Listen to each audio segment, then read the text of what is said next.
প্রিয় শিক্ষার্থী বন্ধুরা, এখন আমরা এই অঙ্কটি সমাধান করব। তো আমাদের এই জাতীয় অঙ্কে আমাদের চিত্র দেওয়া থাকে সচরাচর। তো দেখো, আমাদের যে চিত্রটা দেওয়া আছে এখানে ডি এবং বি বিন্দুতে দুইটা কেবলের সাহায্যে এ এবং দুইটা ই এবং সি বিন্দুতে এ বি দুইটা ওয়েট ঝুলানো আছে এইভাবে।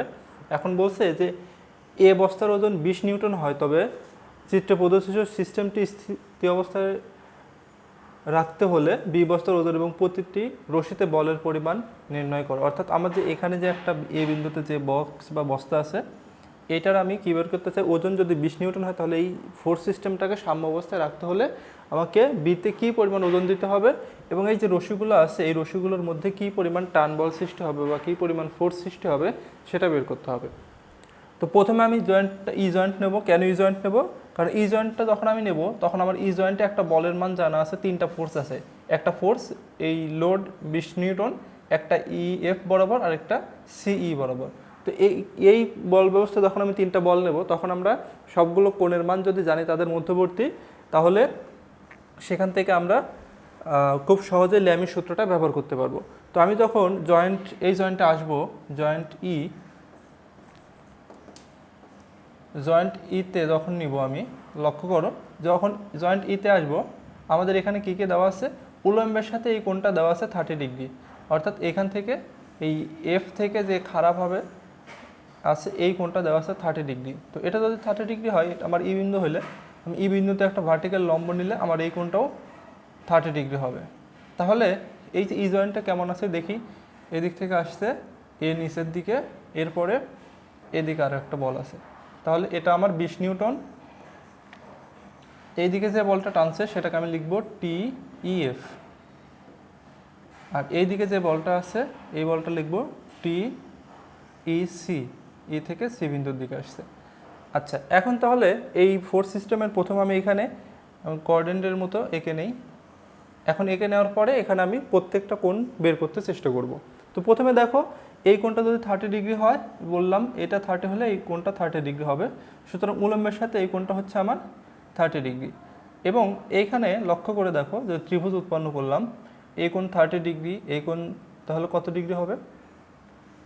একটা ত্রিভুজের তিন কোণের সমষ্টি 180 ডিগ্রি। তার মধ্যে এইখানে আমি একটা সমকোণী ত্রিভুজ এঁকে ফেলেছি, যেখানে এটা 30 ডিগ্রি এবং এটা 90 ডিগ্রি। তাহলে বাকি এই কোণটা হবে 60 ডিগ্রি।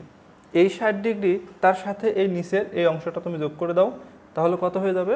অর্থাৎ এইখানে যে ফোর্সটা আছে এটা হচ্ছে আমার এ, এটা ইএফ বরাবর, তুমি এই কোণটা পাচ্ছ 60 ডিগ্রি, তার সাথে 90 ডিগ্রি। তাহলে এই টোটাল কোণ হবে কত ডিগ্রি? 60 + 90 অর্থাৎ 150 ডিগ্রি। এই কোণটা আসবে 150 ডিগ্রি। এরপরে আসি, এখানে দেখো লক্ষ্য করো, এটা হচ্ছে আমার আনুভূমিক একটা রেখা, এটা আনুভূমিক রেখা। তো এখানে যদি এটাকে আনুভূমিক করে দাও, এটা 45 ডিগ্রি অ্যাঙ্গেল আছে, দ্যাট মিনস এই কোণটাও কত হবে? 45 ডিগ্রি। তাহলে এই কোণ যদি 45 হয় তাহলে এটা হচ্ছে ভার্টিক্যাল লম্ব, এই পাশের কোণ 45 ডিগ্রি। দেখো এটা এ, এটা আনুভূমিক অক্ষ, এটা হচ্ছে তোমার সেই ত্রিভুজ উৎপন্ন করছে, এটা 45, দ্যাট মিনস এই কোণটাও 45। আর এই টোটাল কোণ যদি 90 হয় তাহলে 45 বাদ দিলে এই যে এ বাহু এবং এইদিকে যে সিই, এই দুইটার মধ্যবর্তী কোণ কত হবে? এই দুইটার মধ্যবর্তী কোণও অবশ্যই 90 - 45 = 45 ডিগ্রি হবে। তো আমরা দুইটা কোণ যদি পেয়ে যাই তাহলে আমরা তৃতীয়টা খুব সহজে বের করে নিতে পারি।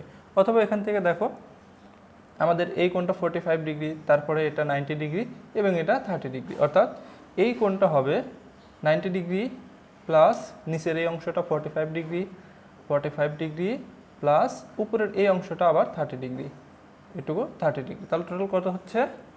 120 আর হচ্ছে 40, 160, 165 ডিগ্রি, 165 ডিগ্রি, 165 ডিগ্রি হবে এই কোণটা।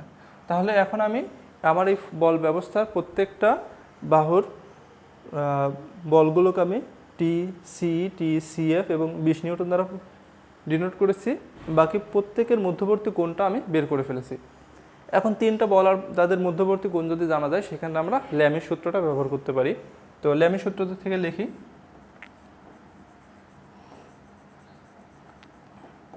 ল্যামির সূত্র থেকে কী লিখতে পারি? প্রথমে যদি আমি টিসি নেই বা ইসি, ডিভাইডেড হবে এইটার এই বাহুর বিপরীত কোণটা হবে, অর্থাৎ এই কোণ নিতে হবে। তাহলে এটা কত ডিগ্রি হবে? সাইন 150 ডিগ্রি ইকুয়াল টু, এবার আমি টি ইএফ নিতে চাই, টি ইএফ। তাহলে কি আসবে? টি ইএফ নিলে তার বিপরীত বাহু, দেখো তার বিপরীত দুই বাহুর মধ্যবর্তী কোণ, এই বাহু বাদ দাও, বাকি দুই বাহুর মধ্যবর্তী কোণ 45 ডিগ্রি, অর্থাৎ sine 45 degree is equal to 20 newton নেব। এখন লাস্ট একটা বাহু আছে এবং তার বিপরীত দুই বাহুর মধ্যবর্তী কোণ 165 ডিগ্রি। এ পর্যন্ত আসার পর আমাদেরকে কী করতে হবে? এবারে আমাদেরকে ক্যালকুলেটরে শুধুমাত্র একবার এই টিইএফ এর সাথে এটা নিয়ে ক্যালকুলেশন করতে হবে, আরেকবার টিসিইর সাথে 20 নিউটন বল নিয়ে ক্যালকুলেশন করতে হবে।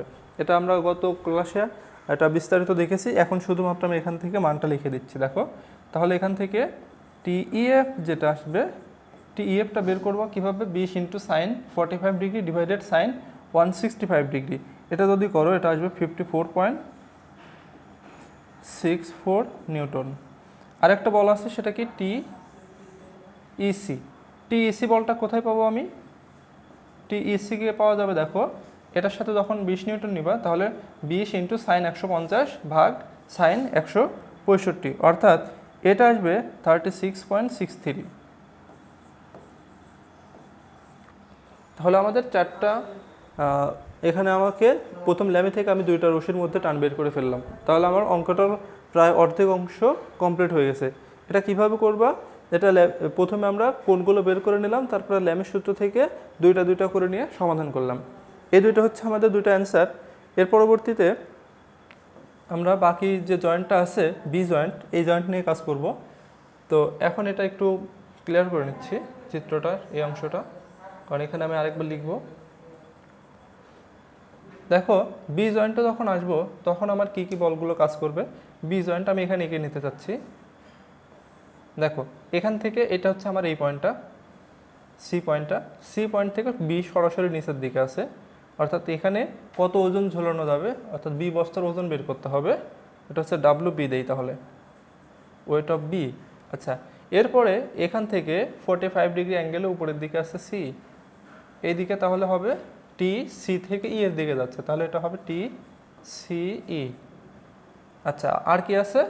আরেকটা বল আছে সি থেকে ডি, এখানে হচ্ছে একটা ত্রিভুজ দেওয়া, সমস্যা নাই, ত্রিভুজ দেওয়া থাকুক।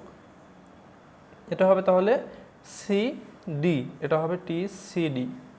আচ্ছা, তাহলে আর অ্যাঙ্গেল এটা দেওয়া আছে 45 ডিগ্রি, এটা 45 যদি হয় তাহলে দেখো আমার 45 থেকে টোটাল বি পর্যন্ত এই পর্যন্ত অ্যাঙ্গেল দরকার, কারণ সিই বাহু থেকে এই ওয়েট অফ বি এই পর্যন্ত আমাদের কোণ দরকার। তাহলে এটা আমার সরাসরি 45 দেওয়া আছে, তার সাথে এই অ্যাঙ্গেলটা কত হবে? 90 হবে। তাহলে 45 প্লাস 90 এটা কত পাবো? 135 ডিগ্রি। এরপরে আমাদের এখানে দেখো একটা ত্রিভুজ উৎপন্ন করে দেওয়া আছে, সেই ত্রিভুজের প্রত্যেকটা বাহুর মান দেওয়া আছে। তো আমরা সেখানে প্রত্যেকটা বাহুর মান দেওয়া থাকলে আমি এই কোণটা বের করে নিতে পারি। এই কোণ বের করে নেওয়া মানে আমার এই কোণ বের করে নেওয়া। এই কোণটা কীভাবে পাবো? খুব সিম্পল, দেখো এটা আমাদের ট্যান থিটা হয়ে আছে। আমরা যদি এখানে ট্যান থিটা ইউজ করি, tan theta is equal two কত হবে? লম্ব ডিভাইডেড ভূমি। এটা যদি কোণ হয়, কোণের সাথে বাহুটাকে বলা হয় ভূমি, তাহলে 4 ভূমি, আর এটা হচ্ছে লম্ব, আর 5টা অতিভুজ, অর্থাৎ 3 ডিভাইডেড 5। এখান থেকে ক্যালকুলেশন করলে থিটা ইজ ইকুয়াল টু আসবে 36.87 ডিগ্রি। তাহলে এই কোণটা হবে কত ডিগ্রি? 36.87 ডিগ্রি। এখানে এটা লিখে দেই, এটা হবে 36.87 ডিগ্রি। তাহলে এটা যদি 36.87 ডিগ্রি হয়, তার সাথে এই নিচের এই অংশটা কত ডিগ্রি হবে? এটা 90 ডিগ্রি হয়ে আছে, আনুভূমিকের সাথে এটা 90 ডিগ্রি। তাহলে 90 প্লাস 36.87 টোটাল যোগ করে দিলে আমি এই কোণটা পেয়ে যাব আমাদের। তাহলে আমাদের এই কোণটা কত হবে? 126.87 ডিগ্রি। আমরা তিনটা কোণের মধ্যে দুইটা কোণ পেয়ে গেছি। আমরা জানি এই ল্যামের সূত্রের এখানে এই তিনটা কোণ অর্থাৎ দুই সমকোণ ইজ ইকুয়াল টু 360 ডিগ্রি হয় টোটাল। তাহলে 360 থেকে 135 এবং 126.87 বাদ দিলে কি পেয়ে যাব? আমাদের এই উপরের যে কোণটা আছে সেই কোণটা পেয়ে যাব। অথবা এখানে লক্ষ্য করে দেখো, আমাদের এটা যে আনুভূমিক রেখা, এটা হচ্ছে কত ডিগ্রি হবে? তাহলে 180 ডিগ্রি হবে উপরের কোণটা। এই 180 থেকে এই পাশে 45 বাদ দাও, আর এই পাশে 36.87 বাদ দিয়ে দাও, তাহলে কি পাবা? এখানে যে কোণটা উৎপন্ন করেছে সেই কোণটা পাওয়া যাবে। তাহলে এখানে যে কোণটা উৎপন্ন হচ্ছে, তাহলে এখানে এই কোণটা পাবো আমি 360 মাইনাস 135 মাইনাস 126.87। তো এখান থেকে পাওয়া যাবে অ্যারাউন্ড 90 ডিগ্রির কাছাকাছি।